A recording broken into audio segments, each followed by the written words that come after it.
In a major leadership development, N. Chandrasekaran has resigned as chairman of Tata Sons. However, he will continue in the position until his current term ends in February 2027 and will not seek reappointment. And the development comes ahead of the Tata Sons annual general meeting scheduled for August 18.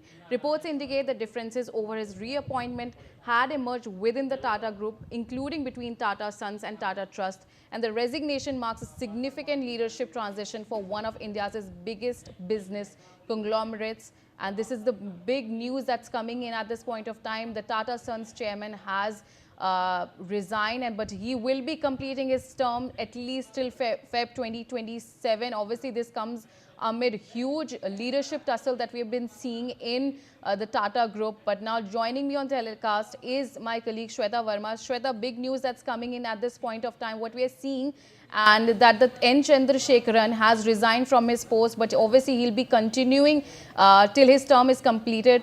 What exactly does this mean for the Tata Groups in itself? Well, absolutely. This is big development that has happened in the Tata Sons. In fact, in the whole Tata Group, this emerges as a significant moment where we are given to understand that it is a major leadership changes that are taking place after N. Chandrasekaran has stepped down from his position. Now, remember, when it comes to him, there were certain speculations, in fact, being made a few weeks before also that there would be AGM meeting that was slated to happen on 18th of August. But before that, it was somewhere being speculated that he would step down. And here we understand that Tata Sons chairman, Natarajan Chandrasekaran, has resigned. Now, as I've mentioned that this has happened before the AGM that was supposed to happen on 18th of August 2026.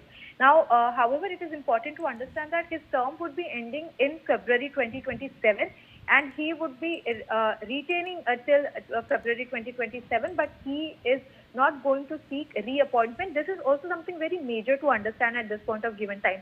Now, how did it happen and what are the future course of action and how is it exactly going to impact the Tata leadership, we need to understand here. But there were certain reports that emerged that there were differences over the reappointment and this was happening within the Tata Group, that was including the Tata Sons and Tata Trust. Now, taking a turn step ahead, that's a major one where N. Chandrasekaran has stepped down from his post. However, he again is not seeking the reappointment.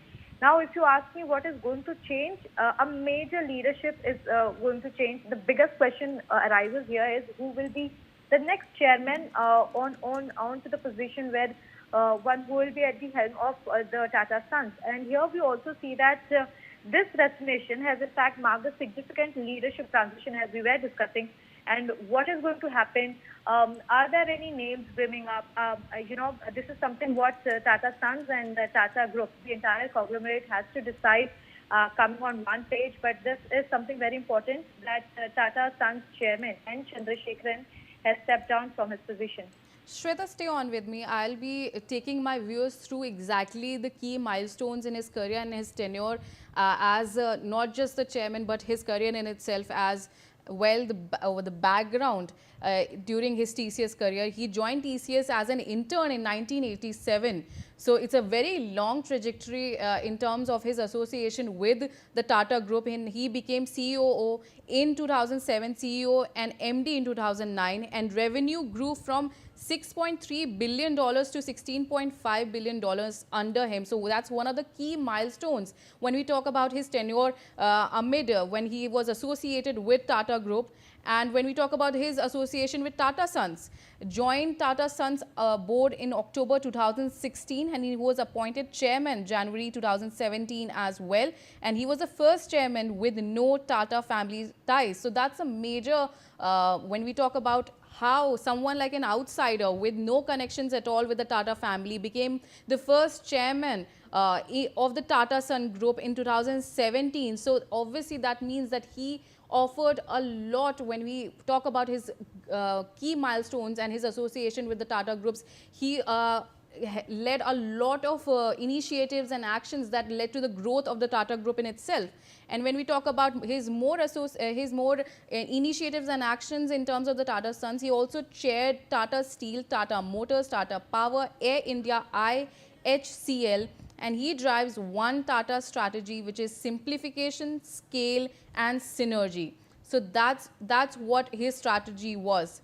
And when we talk about more in details in terms of his background, he also led Air India acquisition and turnaround. So that's one of the key milestones when we talk about this is something that came under his leadership, the Air India acquisition, and he pushed into semiconductors, electronics, pardon me, and as well as EVs as well.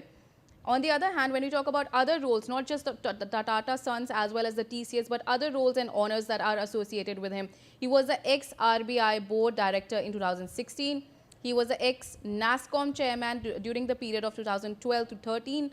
And he was also honored with Padma Bhushan in 2022. So obviously, he has a lot of, when we talk about his great career, obviously that means a lot when we talk about his key milestones, especially Air India acquisition and the turnaround that we have seen. Obviously, he's the first chairman with no links attached to the Tata Group, the Tata family in itself. But before that we get into that, I'll be taking you through something as well. After his resignation, what has happened? You can see on your screens as well that the Tata Consultancy Services Limited, the TCS shares are falling. They have at least tumbled 5% after he has stepped down from his position. And you can see it continues to fall. Now it's standing at 2,347.60.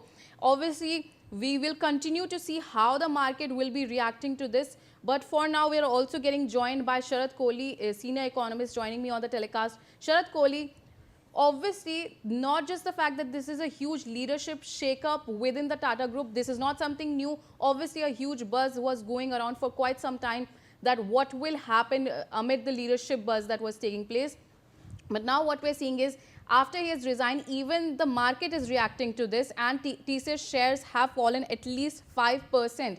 Do you think that this would be seen as a positive development after some time when this news has been, when the news has been passed on to 1 or 2 hours, or do you think that this will have a negative outcome for some time?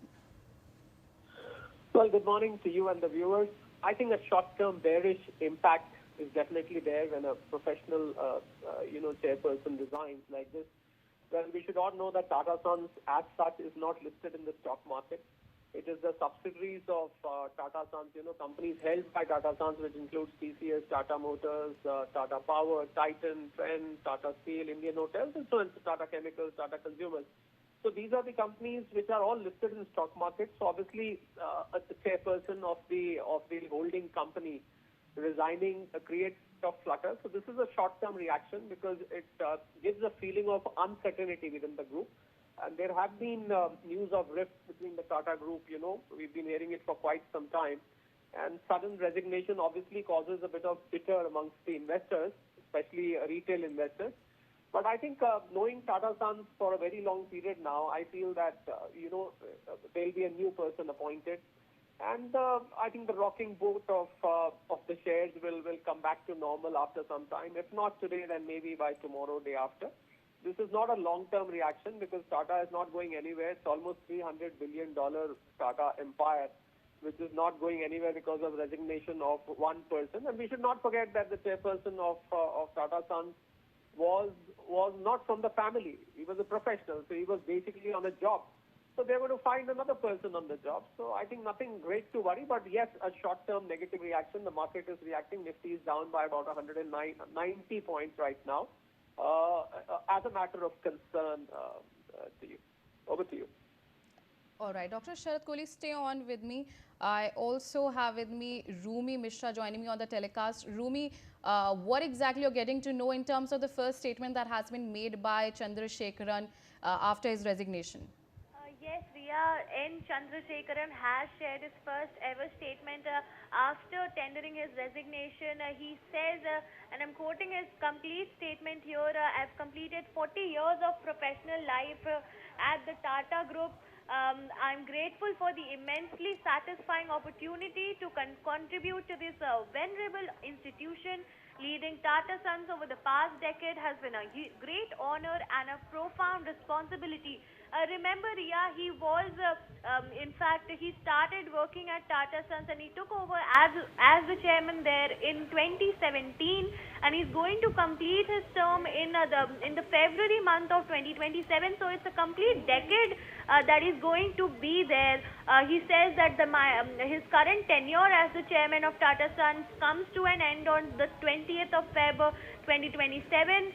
Sir Dorabji Tata Trust and Sri Ratan Tata Trust had unanimously resolved and recommended the extension of his next term for a period of 5 years, which was recorded and recommended by the Tata Sons Nomination and Remuneration Committee and the board. Subsequently, he says that the resolution was tabled in the Tata Sons board on Feb 24, 2026. However, this proposal was not carried through because one of the board members did not support it, and in the absence of unanimous support, he chose to defer the decision. So yes, Chandrasekaran has in fact shared a very important detail about this whole incident. He says that there was one person on the board who was not in line with the rest. He did not want Chandrasekaran to stay as the chairman of Tata Sons, which is why he has chosen to defer the decision which was earlier taken. He says it's been 6 months since that board meeting and no resolution has been reached till date, which is why Tata Sons, that is a very large institution with many strategic projects that are under critical phases of execution. Considering all these factors, he says it's not only necessary to have a leader in place to lead the group beyond the February 2027 mark, but also there needs to be a clarity on leadership, and it's important for the employees, investors, partners and other stakeholders. And in fact, Ria, I think it's completely understandable why someone would think so. Just the news of Chandrasekaran resigning has kept the stocks nose diving. In fact, the stock started at 2450 points on NSE today, and they have tumbled by 92.50 points so far. In fact, at 11 a.m. sharp, you see the complete nosedive that happened. It is trying to recover still, but you see the nosedive right after this announcement came through. Chandrasekaran also continues, and I'm reading it out here, under these circumstances, earlier today I have communicated to the Tata Sons board that I have decided not to offer myself for reappointment when my term ends on the 20th of February 2027. I've asked the board to decide on the succession soon to ensure a proper transition, and that I'm grateful for the support of all stakeholders. He has signed it with warm regards. He signed it with his first name, Chandra, and that is the full official statement and the first ever statement that N. Chandrasekhar has given. Yes, over to you, Ria. All right, Rumi, thank you so much for joining me on the telecast. And Dr. Sharat Kohli, when we talk about these developments, this is a big day for the corporate as well, because it started not just when we talk about with our viewers that N. Chandra has resigned from the Tata Sons chairman position, but also Sudhir Sitapati of Godrej Consumer also resigned as well. In terms of, you've also talked about the short-term effect of this and the long-term effect of this. How do you think that this impact generally the industry in itself, these leadership shakeups that we are seeing? Well, as I said, Ria, this causes a short-term turbulence in the corporate world. But in Chandra's case, I would say he served 40 years. He came from TCS. And, if your colleague was reading out the statement, 20th of February 2027, he was anyway, his term is going to be completed. And he was not being given extension. In Tata Sons board, until all the members agree, a decision is not taken in matters like these. So obviously he felt that there's one person who doesn't want me to continue.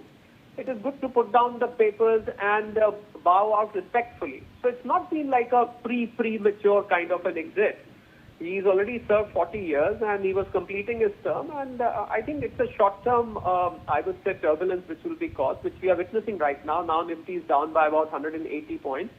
It will recover eventually. Soon as a new announcement is made, I'm sure Tata Sons is going to announce the name of the new incumbent, and you will find that market would recover, and the new incumbent, depending on his background, if he's a very entrepreneurial character, you will find the market rebounding and probably getting even better than before. So nothing much to be read into it. Of course, notwithstanding the internal, rift within the Tata Sons board, which is usual in any board of directors. There's always one or two directors who have an opinion of dissent. So nothing extremely unusual, but yes, a big All event as far as Indian corporate world is concerned, Riya. All right, Dr. Sharad Kohli, thank you so much for joining me on the telecast and your input on that story. But obviously, we'll continue to track more developments regarding this. But for now, that's a wrap for the bulletin. We'll step into a short break. Don't go anywhere.